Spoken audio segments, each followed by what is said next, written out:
Hello students, welcome back to atomic physics lecture series. इस lecture series के lecture number 1 में हमने atomic models को स्टडी किया था, जिसमें हमने एटम के स्ट्रक्चर की बेसिक बातें देखी थी। अब बोहर का मॉडल एक टर्निंग पॉइंट था, जिससे हमें समझ आया कि इलेक्ट्रॉन न्यूक्लियस के अराउंड कैसे रिवॉल्व करता है और एटॉमिक स्पेक्ट्रा को कैसे एक्सप्लेन करना है। तो चलिए शुरू करते हैं बिना टाइम वेस्ट किए। देखो, बोहर ने एक बहुत ही इम्पॉर्टेंट असम्पशन दिया था। उसने बोला था कि हाइड्रोजन एटम एक बहुत सिंपल स्ट्रक्चर है। इसमें एक न्यूक्लियस होता है जिसमें प्रोटॉन होता है जिस पे चार्ज पॉजिटिव होता है, और एक सिंगल इलेक्ट्रॉन होता है जिस पे चार्ज नेगेटिव होता है। और ये इलेक्ट्रॉन न्यूक्लियस के अराउंड एक सर्कुलर ऑर्बिट में घूमता है जिसका रेडियस होता है r। अब ऐसा क्यों हो रहा है?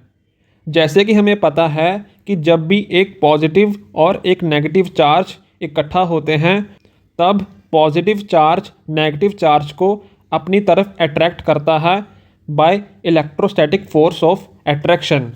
ये फोर्स ही इलेक्ट्रॉन को ऑर्बिट में घूमने के लिए मजबूर करती है। तो इस इलेक्ट्रोस्टैटिक फोर्स का फॉर्मूला है Fe = 1/4πε0 Ze²/r²। यहाँ पर Z एटॉमिक नंबर है, जो कि हाइड्रोजन एटम के लिए 1 है। और ये इक्वेशन हमारे डेरिवेशंस का बेस है, क्योंकि इसी से बोहर ने अपना पूरा मॉडल डेवलप किया था। आगे हम स्टेप बाय स्टेप इस मॉडल के पोस्टुलेट्स और रिजल्ट्स को समझेंगे। अब स्टूडेंट्स, एक सिंपल सा सवाल सोचो। इलेक्ट्रॉन न्यूक्लियस के अराउंड ऑर्बिट में घूम रहा है, लेकिन आखिर क्यों वो ऑर्बिट को छोड़ के भाग क्यों नहीं जाता? सोचो, अगर मैं एक पत्थर को रस्सी से बांध के घुमाऊं और अचानक रस्सी तोड़ दूं, तो पत्थर सीधा टेंजेंशियल डायरेक्शन में निकल जाएगा। तो फिर इलेक्ट्रॉन क्यों नहीं निकलता ऑर्बिट से? इसका रीज़न ये है कि electrostatic force of attraction electron को कॉन्टिन्यूसली खींचता रहता है, और उसी के वजह से इलेक्ट्रॉन को रिक्वायर्ड सेंट्रीपिटल फोर्स मिलता है। और जब तक इलेक्ट्रोस्टैटिक फोर्स सेंट्रीपिटल फोर्स के बराबर है, इलेक्ट्रॉन अपने ऑर्बिट में स्टेबल घूमता रहेगा। अगर ये बैलेंस ना हो तो इलेक्ट्रॉन ऑर्बिट को छोड़ देगा। कमेंट सेक्शन में बताओ, अगर इलेक्ट्रोस्टैटिक फोर्स थोड़ा भी वीक हो जाए तो इलेक्ट्रॉन के साथ क्या होगा? ऑर्बिट बड़ा होगा या छोटा होगा? तो अब यहाँ पे एक बहुत ही इम्पॉर्टेंट कंडीशन आती है, जो कि हमें यह बताती है कि ये दोनों फोर्सेस इक्वल होने चाहिए इलेक्ट्रॉन को ऑर्बिट में स्टेबल रखने के लिए।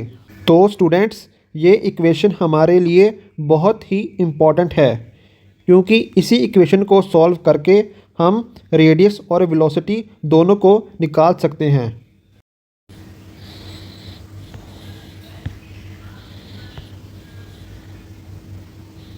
अगर इलेक्ट्रॉन एक ऑर्बिट में घूम रहा है, तो उसका एक एंगुलर मोमेंटम भी होगा। एंगुलर मोमेंटम का फॉर्मूला होता है mvr।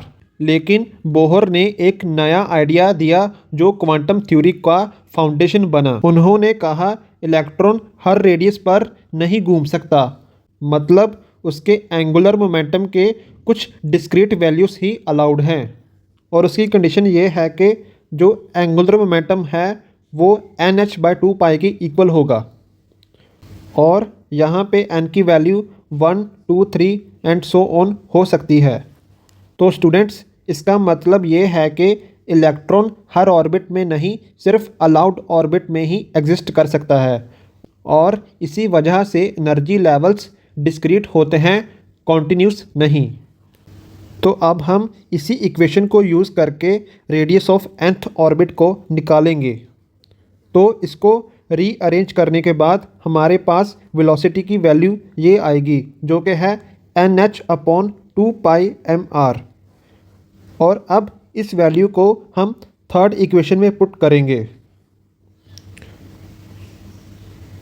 तो इसको पुट करने के बाद और इसको सॉल्व करने के बाद हमारे पास कुछ यह आंसर आएगा, जो कि है R N is equal to H square epsilon naught upon pi M E square into N square by Z. तो यहाँ पर इसको सिंपल करने के लिए हम इस वैल्यू को ए नॉट के बराबर लिख सकते हैं, जिसके बाद हमारा कुछ ऐसा आंसर आएगा। इसके बाद हम इसे कुछ ऐसे लिख सकते हैं, R N is equal to A naught N square by Z. तो यहाँ पर ए नॉट एक कांस्टेंट है जिसको हम कहते हैं बोहर्स रेडियस, और इसकी वैल्यू को कैलकुलेट करने के बाद हमारे पास इसकी वैल्यू हमारे पास आती है 0.53 आर्मस्ट्रॉन्ग। तो इस फॉर्मूले को यूज़ करके हम हाइड्रोजन एटम के रेडियस को निकाल सकते हैं। तो देखो, अगर यहाँ पर हम n की वैल्यू को 1 पुट करें और z की वैल्यू को 1 पुट करें तो हमारे पास हाइड्रोजन एटम का रेडियस आता है 0.53 आर्मस्ट्रॉन्ग, जो कि बोहर रेडियस के बराबर है। तो यहाँ से हमें तो इस इक्वेशन से हमें ये पता चलता है कि जैसे जैसे ऑर्बिट नंबर बढ़ेगा वैसे वैसे ही हमारा रेडियस भी बड़ा होता जाएगा। तो इसी फॉर्मूला को यूज़ करके हम दूसरे एटम्स के लिए भी रेडियस को निकाल सकते हैं, जो कि हीलियम के लिए आता है 0.265 आर्मस्ट्रॉन्ग, लिथियम के लिए आता है 0.176 आर्मस्ट्रॉन्ग। और जैसे जैसे हमारा ऑर्बिट नंबर बढ़ेगा वैसे वैसे ही हमारा रेडियस भी बढ़ता जाएगा। तो इस डायग्राम से हम समझ सकते हैं कि जैसे जैसे n की वैल्यू बढ़ती जाएगी वैसे वैसे ही एटम का रेडियस बढ़ता जाएगा। तो इसके बाद हम इलेक्ट्रॉन की वेलोसिटी निकालेंगे nth ऑर्बिट में। तो हमें पता है बोहर का क्वांटाइजेशन कंडीशन, जो कि है mvr is equal to nh/2π। तो इसको रीअरेंज करके हम कुछ ऐसे लिख सकते हैं, nh/2πmRn। तो यहाँ पे Rn radius of nth orbit है, जो कि हमने पीछे फॉर्मूला निकाला था।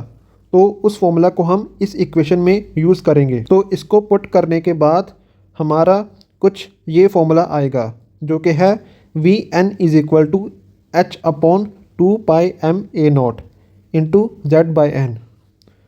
तो इसको सॉल्व करने के बाद हमारे पास कुछ ऐसी वैल्यू आती है, जो कि है 2.18 इंटू 10⁶ मीटर पर सेकंड इंटू z/n। तो इस इक्वेशन से हमें यह पता चलता है कि जैसे जैसे n की वैल्यू बढ़ेगी वैसे वैसे ही इलेक्ट्रॉन की वेलोसिटी कम होगी। तो इलेक्ट्रॉन स्लो मूव करेगा in outer orbit than inner one. तो इस फॉर्मूला को यूज़ करके हम हाइड्रोजन एटम के अंदर इलेक्ट्रॉन की वेलोसिटी को निकाल सकते हैं। तो अगर इलेक्ट्रॉन सेकंड ऑर्बिट में है तो उसकी वेलोसिटी यह आएगी, जो कि पहले से कम है। तो यहाँ से ये प्रूव हो जाता है कि जैसे जैसे n की वैल्यू बढ़ेगी वैसे वैसे ही वेलोसिटी की वैल्यू डिक्रीज़ करेगी। तो अब हम निकालेंगे energy of electron in nth orbit. तो जैसा कि हमें पता है कि जब इलेक्ट्रॉन न्यूक्लियस के अराउंड घूमता है तो उसके पास कुछ ना कुछ काइनेटिक एनर्जी होती है, और ये न्यूक्लियस कॉन्टीन्यूसली इलेक्ट्रॉन को अपनी तरफ खींचता रहता है, जिसके कारण उसके पास कुछ ना कुछ पोटेंशियल एनर्जी भी होती है। तो इलेक्ट्रॉन की टोटल एनर्जी को निकालने के लिए हम दोनों एनर्जीज़ का सम करेंगे। तो जैसा कि हमें पता है कि काइनेटिक एनर्जी का फॉर्मूला होता है ½mv², और हमें यह भी पता है कि इलेक्ट्रॉन को ऑर्बिट में स्टेबल रखने के लिए सेंट्रीपिटल फोर्स इलेक्ट्रोस्टैटिक फोर्स के बराबर होना चाहिए। तो इसी इक्वेशन को यूज़ करके हम काइनेटिक एनर्जी की वैल्यू को निकाल सकते हैं। तो और जैसा कि हमें पता है सेंट्रीपिटल फोर्स का फॉर्मूला होता है mv²/r, और इलेक्ट्रोस्टैटिक फोर्स इन दो चार्जेस के बीच में लग रही है, तो हम उसे कूलम लॉ के द्वारा कुछ ऐसे लिख सकते हैं, जो कि है k q1 q2/r²। और यहाँ पे न्यूक्लियस पे चार्ज है पॉजिटिव Ze और इलेक्ट्रॉन पे चार्ज है E। तो हम इसे कुछ ऐसे लिख सकते हैं और इसको सॉल्व करने के बाद हमारे पास काइनेटिक एनर्जी की वैल्यू आएगी kZe²/2r और पोटेंशियल एनर्जी का फॉर्मूला होता है kQ1Q2/r और इसको सॉल्व करने के बाद हमारे पास पोटेंशियल एनर्जी आएगी -kZe²/r। अब आपके मन में एक सवाल आया होगा कि यहाँ पर पोटेंशियल एनर्जी नेगेटिव क्यों है। जैसा कि आपको पता है कि न्यूक्लियस के अंदर प्रोटॉन है जिस पे चार्ज है पॉजिटिव और जो इलेक्ट्रॉन इसके अराउंड घूम रहा है उस पे चार्ज है नेगेटिव और इन दोनों के चार्जेस ऑपोजिट हैं, इसीलिए यहाँ पर पोटेंशियल एनर्जी नेगेटिव आ रही है। और नेगेटिव पोटेंशियल एनर्जी का मतलब है कि इलेक्ट्रॉन न्यूक्लियस से जुड़ा हुआ है और वो इसको छोड़कर नहीं जा सकता। तो अब हमारे पास काइनेटिक एनर्जी और पोटेंशियल एनर्जी की वैल्यू आ गई है और अब हम इसे इक्वेशन में पुट करके सॉल्व करेंगे। तो सॉल्व करने के बाद हमारे पास एनर्जी की वैल्यू आ जाएगी -13.6 Z²/n² इलेक्ट्रॉन वोल्ट। और अब हम इस फॉर्मूला को यूज़ करके हाइड्रोजन एटम की एनर्जी को निकाल सकते हैं और हाइड्रोजन एटम के लिए Z की वैल्यू भी 1 होती है और N की वैल्यू भी 1 होती है।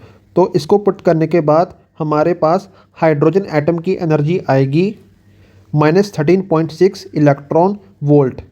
तो यह वैल्यू हमें यह बताती है कि इलेक्ट्रॉन को फर्स्ट ऑर्बिट में से निकालने के लिए हमें पॉजिटिव 13.6 इलेक्ट्रॉन वोल्ट एनर्जी देनी होगी। तो आज हमने इस लेक्चर में बोहर की थ्योरी को स्टडी किया और उस थ्योरी को यूज़ करके हमने रेडियस, वेलोसिटी और एनर्जी के फॉर्मूलास को डिराइव किया। अगले लेक्चर में हम इस थ्योरी के लिमिटेशंस को स्टडी करेंगे। अगर आपको लेक्चर पसंद आया हो तो वीडियो को लाइक, शेयर और सब्सक्राइब करना ना भूलिए। बेल आइकन दबाओ ताकि अगले लेक्चर की नोटिफिकेशन सबसे पहले मिले। Thank you.